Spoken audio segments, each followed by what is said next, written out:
എന്ത് തീരുമാനത്തിലേക്ക് അമ്മ എത്തുമെന്നാണ്? ഇതിനപ്പുറത്തേക്ക്, അതായത് ദിലീപിനെ തിരിച്ചു കൊണ്ടുവരാം എന്നതിനപ്പുറത്തേക്ക് AMMA ഒരു തീരുമാനത്തിലേക്ക് എത്തുമെന്ന് എനിക്ക് തോന്നുന്നില്ല.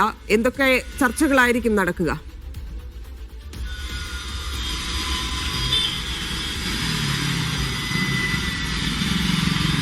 ധന്യ, ഈ സാധാരണഗതിയിൽ നടക്കുന്ന ഒരു എക്സിക്യൂട്ടീവ് ആണ് എന്ന് അവർ പറയുമ്പോഴും വിധിയെ സംബന്ധിച്ചുള്ള കാര്യങ്ങൾ എക്സിക്യൂട്ടീവിൽ ചർച്ചയായിട്ടുണ്ട് എന്നാണ് മനസ്സിലാക്കുന്നത്.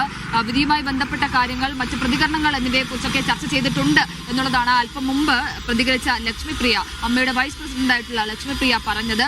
എന്തായാലും ഈ വിധി വന്നതിന് പിന്നാലെ ഒരു അടിയന്തര എക്സിക്യൂട്ടീവ് യോഗം ചേർന്നിരിക്കുകയാണ്. രാവിലെ 11 മണി മുതലാണ് യോഗം തുടങ്ങിയത്. അത് ഇതുവരെയായിട്ടും അവസാനിച്ചിട്ടില്ല. വിവിധ വിഷയങ്ങൾ ചർച്ചയാകുന്നുണ്ട് എന്നുള്ളതാണ്. തുടർ നടപടികൾ എന്താവും എന്നതാണ് പ്രധാനമായും ചർച്ച ചെയ്യുക എന്നുള്ളതാണ്. കാരണം ഈ വിധി വന്നതിന് പിന്നാലെ ദിലീപ് കുറ്റക്കാരനല്ല എന്ന് കണ്ടെത്തിയതിന് പിന്നാലെ മറ്റ് നടപടികൾ എന്തൊക്കെയാണ്, പ്രത്യേകിച്ചും തിരിച്ചെടുക്കേണ്ട കാര്യത്തിലൊക്കെ ഒരു തീരുമാനങ്ങളിൽ എത്തേണ്ടതായിട്ടുണ്ട്.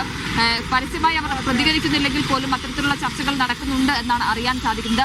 അമ്മ അല്പം മുമ്പ് ഒരു ഫേസ്ബുക്ക് പോസ്റ്റ് ഇട്ടിരുന്നു. അതിൽ വ്യക്തമാക്കുന്നത് കോടതിയുടെ തീരുമാനത്തെ ബഹുമാനിക്കുന്നു, അതിനെ സ്വീകരിക്കുന്നു എന്നുള്ളതാണ്. മറ്റൊന്നുള്ളത്, അമ്മയുടെ വൈസ് പ്രസിഡന്റായിട്ടുള്ള ലക്ഷ്മിപ്രിയ അല്പം മുമ്പ് പ്രതികരിച്ചത് വ്യക്തിപരമായി ദിലീപ് കുറ്റക്കാരനല്ല എന്ന് കണ്ടെത്തിയതിൽ വലിയ സന്തോഷമുണ്ട് എന്നുള്ളതാണ്. വ്യക്തിപരമായി താൻ അതിൽ സന്തോഷിക്കുന്നു. അന്നും ഇന്നും ഇത്തരത്തിൽ ദിലീപിനൊപ്പം തന്നെയാണ് താൻ നിന്നിട്ടുള്ളത് എന്ന് വെച്ച് ഇരയ്ക്കൊപ്പമല്ല എന്നുള്ളതല്ല, രണ്ടുപേരും സഹപ്രവർത്തകരാണ് എന്നുള്ള പ്രതികരണമാണ് ലക്ഷ്മിപ്രിയയുടെ ഭാഗത്തു നിന്നും ഉണ്ടായിട്ടുള്ളത്. അന്നും, അതായത് ഇതിനു മുൻപും ദിലീപിനൊപ്പം ഉറച്ചു നിന്ന ആളുകളിൽ ഒരാളാണ് ലക്ഷ്മിപ്രിയ. അത്തരത്തിൽ വിവിധ പ്രതികരണങ്ങൾ അമ്മയുടെ ഭാഗത്ത് ഭാരവാഹികളിൽ നിന്നും തന്നെ വരുന്നുണ്ട്. ഫെഫ്കയെ സംബന്ധിച്ചിടത്തോളം ഫെഫ്കയും ഇതുപോലെ ദിലീപിനെ തിരിച്ചെടുക്കുന്ന കാര്യത്തിൽ തീരുമാനമുണ്ടായിട്ടില്ല. പക്ഷെ തിരിച്ചെടുക്കാതിരിക്കാനുള്ള കാരണങ്ങളൊന്നും ഇല്ല എന്നുള്ള തരത്തിലുള്ള പ്രതികരണമായിരുന്നു നടത്തിയിട്ടുണ്ടായിരുന്നത്. എന്തായാലും നിലവിൽ എക്സിക്യൂട്ടീവ് യോഗം പുരോഗമിക്കുകയാണ്. അതിനുശേഷം മാത്രമേ എന്താണ് തീരുമാനമെന്നതിൽ വ്യക്തമായിട്ടുള്ള ധാരണ കിട്ടുകയുള്ളൂ. ദിലീപിനെ സംബന്ധിച്ചിടത്തോളം, ഈ അമ്മയെ സംബന്ധിച്ചിടത്തോളം, അമ്മയിലെ ഒരു അധികായനായിരുന്നു ദിലീപ്. അതിനുശേഷമാണ് ഇത്തരത്തിൽ കേസ് വരുന്നതും അമ്മയിൽ നിന്ന് സമ്മർദ്ദം മൂലം രാജിവെച്ച് പുറത്തേക്ക് പോകുന്നതും.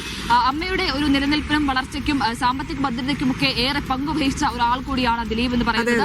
അത്തരത്തിൽ അമ്മയിൽ ഒരു അവസാന വാക്ക് അല്ലെങ്കിൽ വലിയ ഒഴിവാക്കാനാകാത്ത ഒരാളാണ്. സ്വാഭാവികമായിട്ടും വിധി ഏറെ സന്തോഷപ്പെടുത്തുന്നതും ആ സംഘടനയെ തന്നെ ആയിരിക്കണം എന്നുള്ളതാണ്. അമ്മയ്ക്കകത്ത് അത്രയധികം ഭിന്നതയുണ്ടായത്, ആളുകൾ ഇറങ്ങിപ്പോയത്, മോഹൻലാലിന് വരെ രാജിയിലേക്ക് എത്തേണ്ടി വന്ന സാഹചര്യം, പിന്നീട് അഡോ കമ്മിറ്റി ഭരിച്ചത്, അതിനുശേഷമുള്ള തെരഞ്ഞെടുപ്പ്, അങ്ങനെ വിവാദങ്ങളിൽ ആരൊക്കെയാണ് ഈ പറയുന്ന 15-അംഗ ടീം, ആ മാഫിയ സംഘമാരാണ് എന്നൊക്കെ കേരളം ചർച്ച ചെയ്തത്, ഹേമ കമ്മിറ്റി റിപ്പോർട്ടിൽ പ്രഷറിലായത്, ഇതെല്ലാം ആ സംഘടനയാണ്. സ്വാഭാവികമായിട്ടും ആ സംഘടന യോഗം ചേർന്ന് തീരുമാനിക്കാൻ പോകുന്ന കാര്യങ്ങൾ എന്തായിരിക്കും എന്നതുകൂടി പ്രഡിക്റ്റ് ചെയ്യാൻ വലിയ ബുദ്ധിമുട്ടില്ല എന്നുള്ളതാണ്. എന്തായാലും ചർച്ചകൾ നടക്കട്ടെ.